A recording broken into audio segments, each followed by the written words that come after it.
Hello everyone! First of all, let's thank God for giving us health and the opportunity to be here today. I also would like to thank our lecturer and all of my friends for being here. My name is Mutia Sara Agustina and my student ID number is 264111067.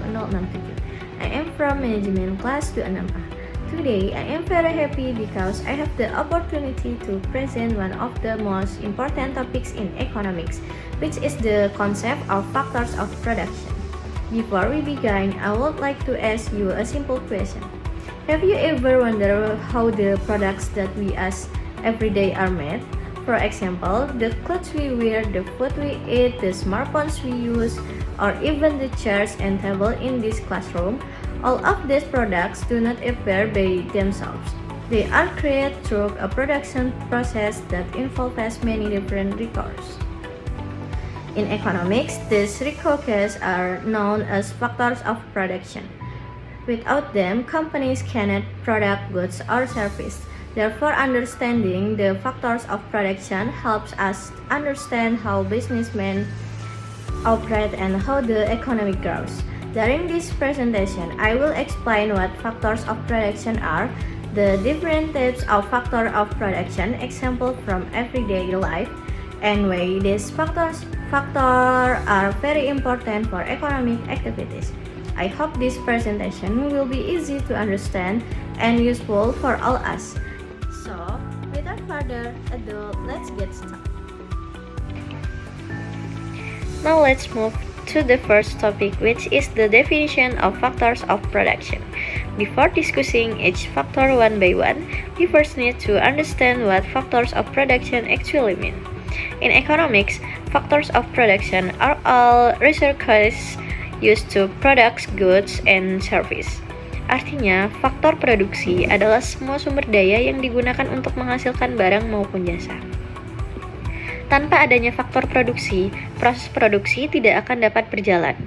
Kalau kita melihat dalam kehidupan sehari-hari, sebenarnya hampir semua barang yang kita gunakan merupakan hasil dari proses produksi.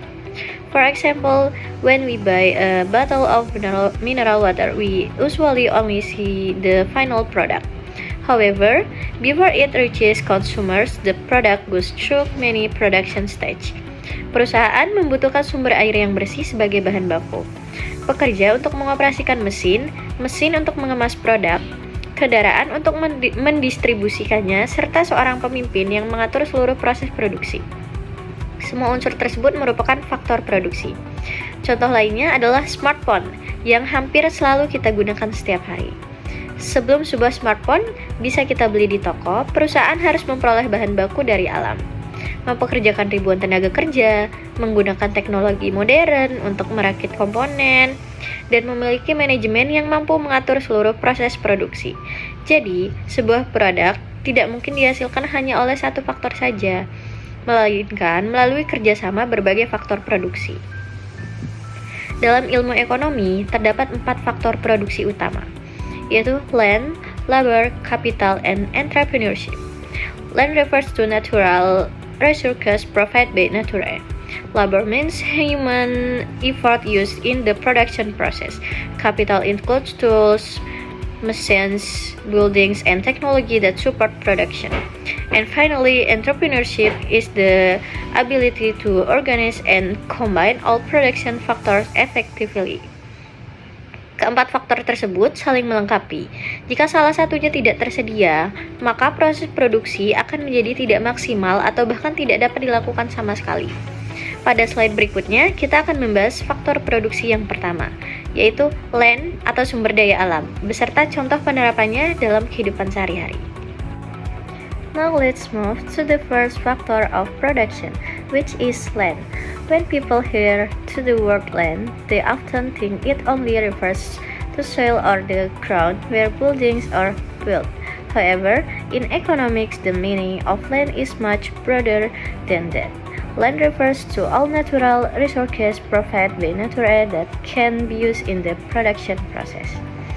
Artinya, dalam ilmu ekonomi, land tidak hanya berarti tanah, tetapi juga mencakup seluruh sumber daya alam yang dapat dimanfaatkan untuk menghasilkan barang maupun jasa.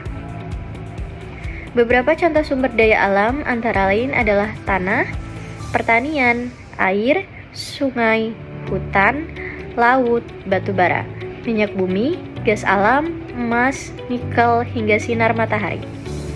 Mengapa semua itu disebut faktor produksi? Karena hampir semua kegiatan produksi membutuhkan bahan yang berasal dari alam. For example, let's imagine a farmer who wants to grow rice. Seorang petani membutuhkan lahan yang subur, air untuk mengairi sawah, dan sinar matahari agar tanaman dapat tumbuh dengan baik. Tanpa ketiga hal tersebut, petani tidak akan bisa menghasilkan padi yang nantinya menjadi beras untuk dikonsumsi masyarakat. Contoh lainnya adalah perusahaan furniture. Perusahaan tersebut membutuhkan kayu yang berasal dari hutan untuk membuat meja, kursi, atau lemari. Jadi, kayu sebagai hasil hutan termasuk bagian dari land karena berasal dari sumber daya alam. Selain itu, Indonesia juga dikenal sebagai negara yang kaya akan sumber daya alam. Sebagai contoh, Indonesia memiliki cadangan nikel yang sangat besar dan menjadi salah satu produsen nikel terbesar di dunia. Nikel digunakan sebagai bahan utama dalam pembuatan baterai kendaraan listrik. Hal ini menunjukkan bahwa sumber daya alam memiliki nilai ekonomi yang sangat tinggi. Namun, kita juga harus menggunakan sumber daya alam dengan bijaksana. Some natural resources can be renewed such as water, forest, and sunlight. However, others like oil, coal, and natural gas are non-renewable resources. If we use them excessively without proper management, they may eventually run out. Oleh karena itu, menjaga kelestarian alam merupakan tanggung jawab kita bersama agar sumber daya tersebut tetap dapat dimanfaatkan oleh generasi mendatang. In conclusion, land is the first factor of production because it provides all natural resources needed to produce goods and services. Without natural resources, many production activities cannot take place. Now let's continue to the second factor of production, which is labor. After discussing land, now let's move to the second factor of production, which is labor. Labor refers to all human efforts, both physical and mental, that are used in the production process. Artinya, tenaga kerja adalah semua usaha manusia, baik menggunakan tenaga fisik maupun kemampuan berpikir, untuk menghasilkan barang ataupun jasa. Banyak orang menganggap bahwa tenaga kerja hanya orang yang bekerja di pabrik atau melakukan pekerjaan berat. Padahal dalam ilmu ekonomi, tenaga kerja mencakup semua orang yang memberikan waktu, tenaga, keterampilan, dan pengetahuan dalam suatu pekerjaan. For example, teachers educate students, doctors treat patients, programmers develop applications, chefs prepare food, and factory workers produce goods. All of them are considered labor because they contribute to the production process. Selain itu, tenaga kerja juga dibagi menjadi beberapa jenis. Yang pertama adalah educated labor, yaitu tenaga kerja yang memperoleh keahlian melalui pendidikan formal seperti dokter, guru, akuntan, dan pengacara. Yang kedua adalah skilled labor, yaitu tenaga kerja yang memiliki keterampilan khusus karena pelatihan atau pengalaman, misalnya montir, koki, fotografer, dan teknisi. Sedangkan yang ketiga adalah unskilled labor, yaitu tenaga kerja yang tidak memerlukan pendidikan atau pelatihan khusus, seperti buruh angkut atau pekerja harian. Walaupun berbeda jenis, semua tenaga kerja memiliki peran yang sama pentingnya dalam mendukung kegiatan ekonomi. Let's take another example. Imagine a restaurant. A restaurant cannot operate with only one person. It needs chef to cook the food, waiters to serve customers, cashier to handle payments, and managers to supervise daily operation. Each employee has a different responsibility, but together they work as a team to provide the best service. Selain jumlah tenaga kerja, kualitas tenaga kerja juga sangat penting. Perusahaan saat ini tidak hanya membutuhkan pekerja yang rajin, tetapi juga pekerja yang kreatif, disiplin, mampu bekerja sama, dan memiliki kemampuan menggunakan teknologi. Karena itu, Banyak perusahaan memberikan pelatihan kepada karyawannya agar produktivitas mereka terus meningkat.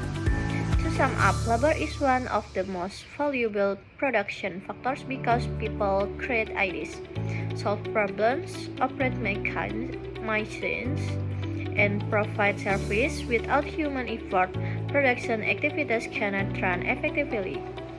In the next slide, we will discuss the third factor of production, which is capital. Now let's move to the third factor of production, which is capital. When people hear the word capital, many of them immediately think about money. However, in economics, capital is not only money. Capital refers to all goods, equipment, and technology used to support the production process. Artinya, modal adalah semua alat atau barang yang digunakan untuk membantu menghasilkan barang dan jasa. Jadi, modal bukan hanya uang, tetapi juga mesin, gedung, kendaraan, komputer, peralatan kerja, bahkan teknologi yang digunakan oleh perusahaan. Mengapa modal sangat penting? Karena modal membantu perusahaan bekerja lebih cepat, lebih efisien, dan menghasilkan produk dengan kualitas yang lebih baik. For example, let's imagine a clothing factory. Sebuah pabrik pakaian membutuhkan mesin jahit, mesin pemotong kain, komputer untuk membuat desain, gudang penyimpanan, dan kendaraan untuk mendistribusikan produk. Semua alat tersebut merupakan modal yang digunakan agar proses produksi berjalan dengan lancar. Coba bayangkan, jika pabrik tersebut tidak memiliki mesin jahit modern. Para pekerja tentu masih bisa menjahit secara manual, tetapi prosesnya akan jauh lebih lama dan jumlah pakaian yang dihasilkan juga lebih sedikit. Dengan adanya mesin, perusahaan dapat memproduksi ribuan pakaian setiap hari dengan kualitas yang lebih konsisten. This shows that capital helps increase productivity and efficiency. Selain mesin dan gedung, teknologi juga menjadi modal yang sangat penting di era modern. Many companies use computers, software, artificial intelligence, and digital system to improve their business performance. Sebagai contoh, supermarket menggunakan mesin kasir digital untuk mempercepat proses pembayaran. Perusahaan ekspedisi menggunakan aplikasi pelacakan agar pelanggan dapat mengetahui posisi paket mereka secara real time. Bahkan restoran saat ini banyak menggunakan aplikasi pemesan makanan secara online untuk mempermudah pelayanan kepada pelanggan. Selain itu, uang juga termasuk modal, tetapi hanya sebagian financial capital. Uang digunakan untuk membeli bahan baku, membayar gaji karyawan, membeli mesin baru, atau memperluas usaha. Sedangkan mesin, gedung, kendaraan, dan komputer disebut sebagai physical capital. Jadi, dalam ilmu ekonomi terdapat berbagai bentuk modal yang saling melengkapi. To conclude this section, capital is very important because it helps business, products, goods, and service more efficiently, increases productivity, and support business growth. Now let's move to the last factor of production, which is entrepreneurship. After discussing capital, now let's move to the fourth and final factor of production, which is entrepreneurship. Entrepreneurship is the ability to organize and manage all factors of production to create goods or service with economic value. Orang yang menjalankan peran ini disebut entrepreneur atau wirausahawan. Mereka bertugas membuat keputusan, mengelola modal, mengatur tenaga kerja, dan berani mengambil risiko dalam menjalankan usaha. For example, someone who wants to open a coffee shop must choose a good location, buy equipment, hire employees, and promote the business. All of this responsibility belong to the entrepreneur. Successful entrepreneurs are also creative and innovative. They are always ready to adapt to change and find new opportunities to grow their business. Selain memperoleh keuntungan, entrepreneur juga membantu menciptakan lapangan pekerjaan dan mendukung pertumbuhan ekonomi. In conclusion, entrepreneurship is the factor that combines land, labor, and capital into successful business. In the next slide, we will see how these four factors of production work together in a real-life example. Now let's see how the four factors of production work together through a simple example, yaitu sebuah bakery atau toko. Pertama, land berupa bahan baku seperti tepung, air, gula, dan mentega. Kedua, labor. Labor adalah pekerja seperti baker, kasir, karyawan yang membentuk proses produksi dan melayani pelanggan. Ketiga, kapital.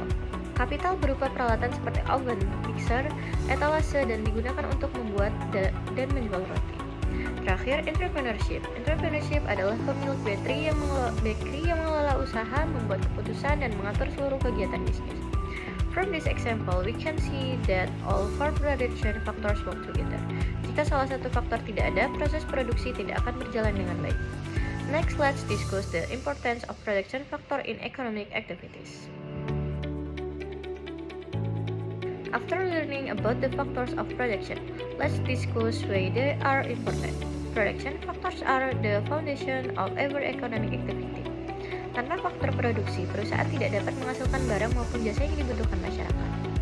First, production factor help product goods and service they we use every day, such as food, clothes, transportation, and technology. Second, they increase productivity. Dengan tenaga kerja yang baik, modal yang cukup, dan teknologi yang modern, perusahaan dapat bekerja lebih baik dan lebih efisien dan menghasilkan produk yang lebih berkualitas.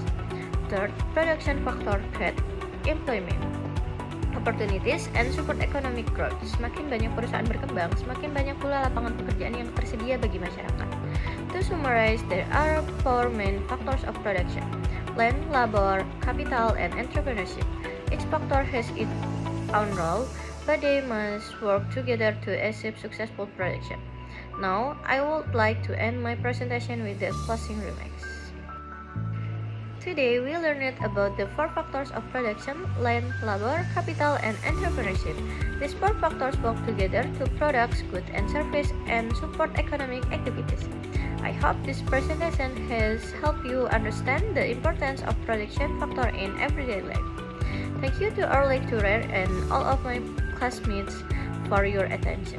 If you have any question, I will be happy to answer them. Thank you and have a great day. Goodbye, everyone.